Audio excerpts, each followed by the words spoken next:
I didn't just adopt a cat. I welcomed someone into my home. So instead of asking her to fit into my world, I decided to build a world that fit hers. This is Kiko and the little apartment that changed both of our lives.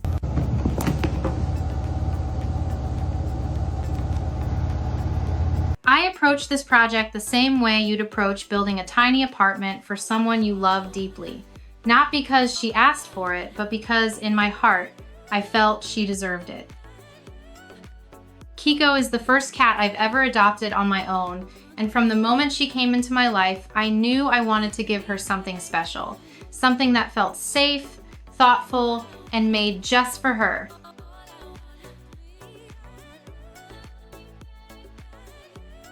When I started planning the space, I wasn't thinking about furniture or design trends.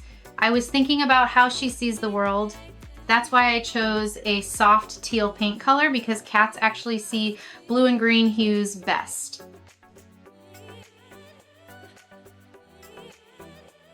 It felt important to me that this space wasn't just human friendly, but truly cat friendly. Like saying, I see you, I understand you.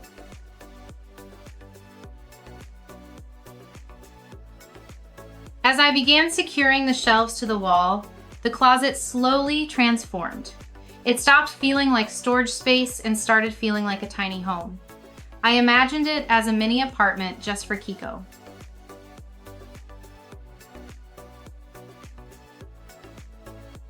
There's a little bathroom area, and yes, eventually there will be a privacy wall because even cats deserve dignity. There's a living room in the middle, a small kitchen and dining space, and several cozy lounge areas throughout.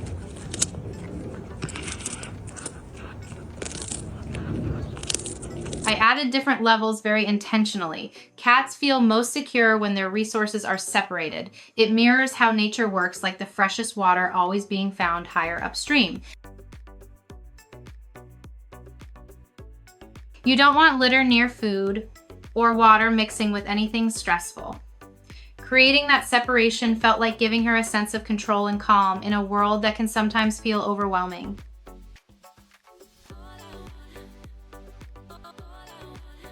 I remember the first time Kiko saw it.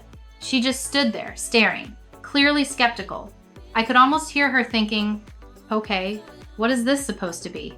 She didn't rush in, and I didn't rush her. My name is Jeff. I gently guided her onto the platforms and let her explore at her own pace. No pressure, no expectations. And then something beautiful happened.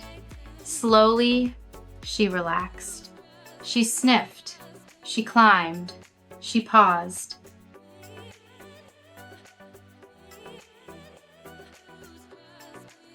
And then, as if she'd lived there her whole life, she settled in. She began using every level naturally, confidently. Watching that moment, I felt this quiet sense of relief, like I'd done something right. Oh my God, what is that? This little apartment didn't just give her a place to sleep or eat. It gave her routine, it gave her security, it reduced her stress in ways I hadn't fully expected.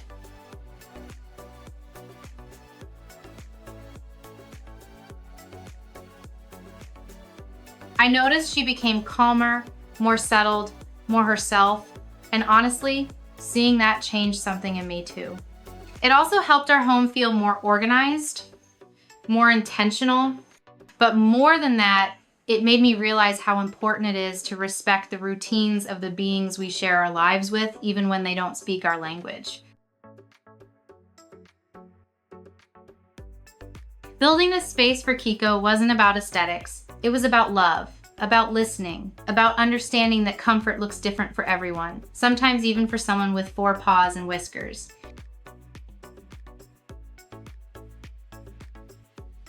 Every time I see her curled up in her little apartment, I'm reminded that the smallest acts of care can make the biggest difference.